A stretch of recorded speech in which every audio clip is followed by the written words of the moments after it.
It's a cold January Sunday in 1975. The smell of cigarette smoke mingles with the aroma of TV dinners heating in the oven.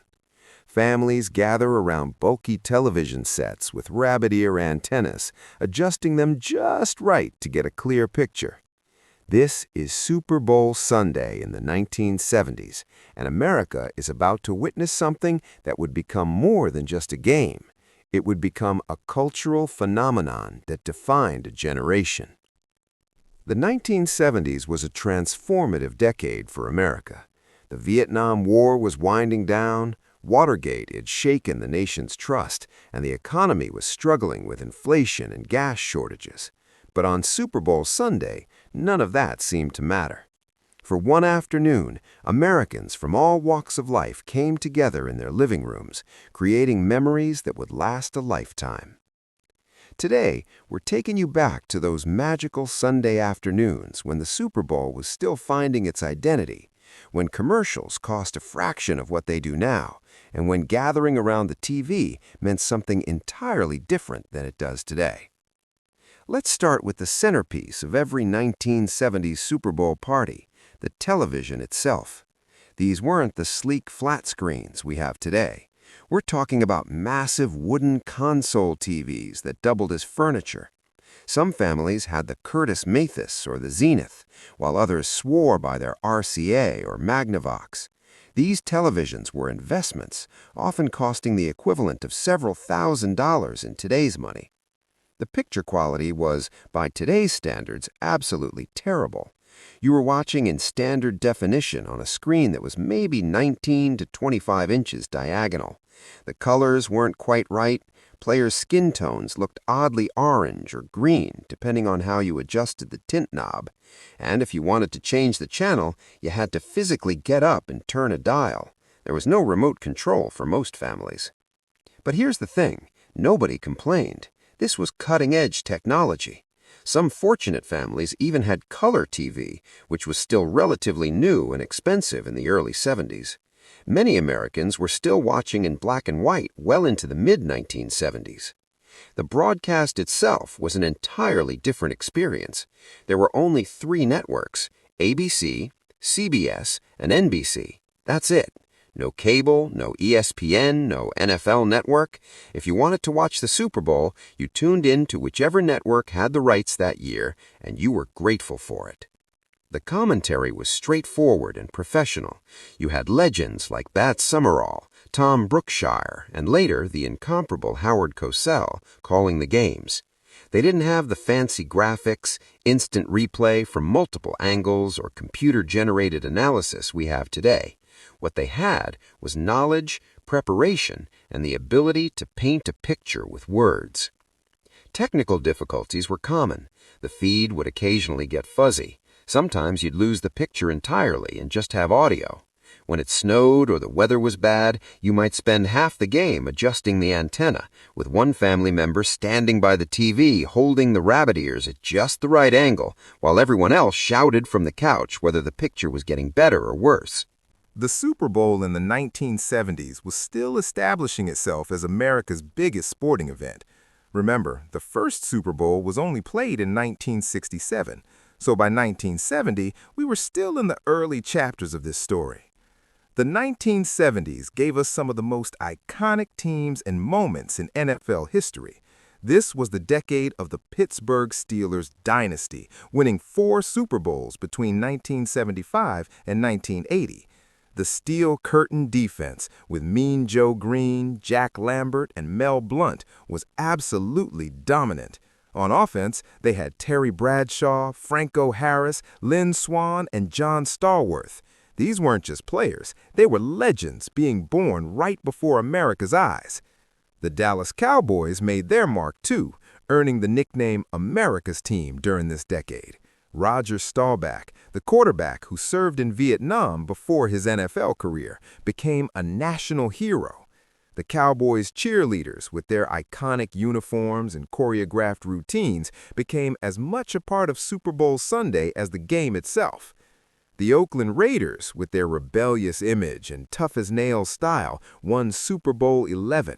The Miami Dolphins achieved perfection with their undefeated season, culminating in Super Bowl VII. These teams weren't just winning games, they were capturing the imagination of a nation. The games themselves were different too.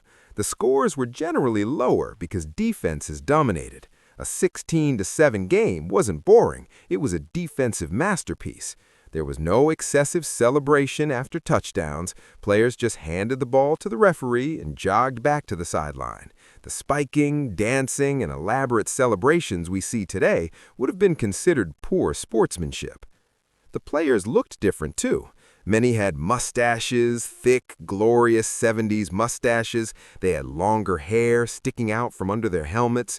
The equipment was more basic. Helmets without face masks with multiple bars, shoulder pads that looked like something from a medieval knight, and uniforms made of heavier materials that absorbed water and sweat. And here's something that's hard to imagine today. Most of these players had off-season jobs. They were teachers, construction workers, insurance salesmen. Football, even at the Super Bowl level, didn't pay enough for most players to live on year-round. They played because they loved the game. Now let's talk about what was happening in American homes on Super Bowl Sunday. This was before the era of elaborate Super Bowl parties with themed decorations and catered food. Super Bowl Sunday in the 1970s was more casual, more intimate, and in many ways more genuine. The typical setup was simple. You invited over a few friends or family members, maybe 6 to 10 people total. If you had a finished basement, that's probably where everyone congregated. If not, the living room would be rearranged with chairs brought in from the dining room and TV trays set up for food and drinks. The furniture tells its own story. We're talking about plaid sofas, shag carpeting in browns and oranges, wood paneling on the walls, and maybe some macrame plant hangers. Someone would inevitably be sitting on a beanbag chair. The lighting was warm and dim, coming from table lamps with large fabric shades. The dress code was casual, but different from today's casual. Men wore polyester pants and button-down shirts, maybe a turtleneck if they were feeling fashionable. Women wore bell-bottoms or long skirts. Everyone was smoking, cigarettes, cigars, pipes. The room would get hazy with smoke as the game went on, and nobody thought twice about it. The drinks were distinctly 1970s. Beer was served in cans with pull tabs that completely detached. These became ashtrays or were collected by kids. The beer itself was usually Budweiser, Miller, Coors, or Schlitz. Men drank beer. Women might have wine or a cocktail. Someone always made a cheese ball, and there was usually a fondue pot bubbling away with cheese or chocolate. The food was a far cry from today's wings and nachos spreads. We're talking about Swedish meatballs, pigs in the blanket, deviled eggs, potato chips with French onion dip, cheese and crackers, and sandwiches on Wonder Bread cut into triangles. TV dinners might be heated up for the kids. Someone might have brought a Jell-O mold. Yes, those were real, and people actually made them. For dessert, you'd have cookies from a tin, maybe some brownies, and if someone was really ambitious, a cake from the local bakery. Everything was served on paper plates with napkins, because this was a casual gathering, not a formal dinner party. The social dynamics were different too. The men would be focused on the game, discussing plays and players. The women might be watching too, or they might be in the kitchen chatting, occasionally checking in on the score. Kids would be running around, playing with toys, occasionally being shushed when they got too loud during a critical play. There was genuine conversation during the game. People actually talked to each other instead of staring at their phones, because phones were attached to the wall in the kitchen. If someone called during the game, the conversation would be short. "Can I call you back? We're watching the game." The halftime show was when people actually got up, used the bathroom, got more food, and stretched their legs. Nobody watched the halftime show in the 1970s. It was usually marching bands, drill teams, or variety show performers. The idea that people would actually sit and watch halftime entertainment was decades away. Here's something that might surprise you. In the 1970s, nobody watched the Super Bowl for the commercials. That phenomenon didn't really start until the 1980s with Apple's famous 1984 commercial. In the 70s, commercials were just commercials. interruptions in the game that gave you time to grab another beer or use the bathroom. A 30-second Super Bowl commercial in 1970 cost around $78,000. By 1979, it was up to about $185,000. Sounds like a lot, right? But adjusted for inflation, that's still a fraction of the millions that companies pay today. And the commercials themselves were simple. Straightforward product demonstrations, jingles you could remember, and simple taglines. You'd see ads for cars, big, boat-like American cars with names like the Buick LeSabre or the Oldsmobile Cutlass. Beer commercials were abundant, often showing men doing manly things and then rewarding themselves with a cold one. There were cigarette commercials until they were banned from television in 1971. The commercials reflected the culture of the time. They were less diverse, less sophisticated, and certainly less politically correct than what we see today. But they were a window into what Americans cared about: family, hard work, leisure time, and consumer goods that promised to make life easier. Beyond the commercials, the Super Bowl broadcast itself reflected American culture in the 1970s. The national anthem was sung live, usually by a military choir or a traditional vocalist. There were no pop stars trying to add their personal flair to it. It was straightforward, patriotic, and respectful. The pregame show was brief compared to today's marathon coverage. You might get an hour of pregame content, including player interviews, prediction segments, and some historical context about the teams. That was it. No week-long media circus, no Radio Row with hundreds of hosts, no elaborate set pieces. The Super Bowl in the 70s was also still finding its place in the American sports hierarchy. College football was arguably bigger in many parts of the country. Baseball was still America's pastime. The NBA was struggling with low ratings and an image problem. The Super Bowl was big, but it hadn't yet become the unofficial national holiday it is today. The game reflected the country's mood, too. In the early 70s, America was still dealing with Vietnam. When military jets flew over the stadium during the national anthem, it meant something different than it does now. The patriotic displays were more somber, more reflective of a nation that was divided and searching for unity. By the late 70s, as the country began to move past Watergate and Vietnam, the Super Bowl started to take on a more celebratory tone. It was becoming a symbol of American excellence, competition, and entertainment. The seeds were being planted for what the game would become in the decades to follow.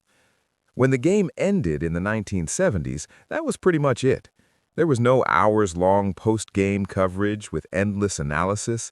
The broadcast would show the trophy presentation, maybe a brief interview with the winning coach and a player or two, and then it was over.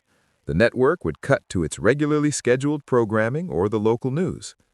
People didn't linger at Super Bowl parties the way they might today. Once the game was over, guests would start gathering their coats, thanking the hosts, and heading home.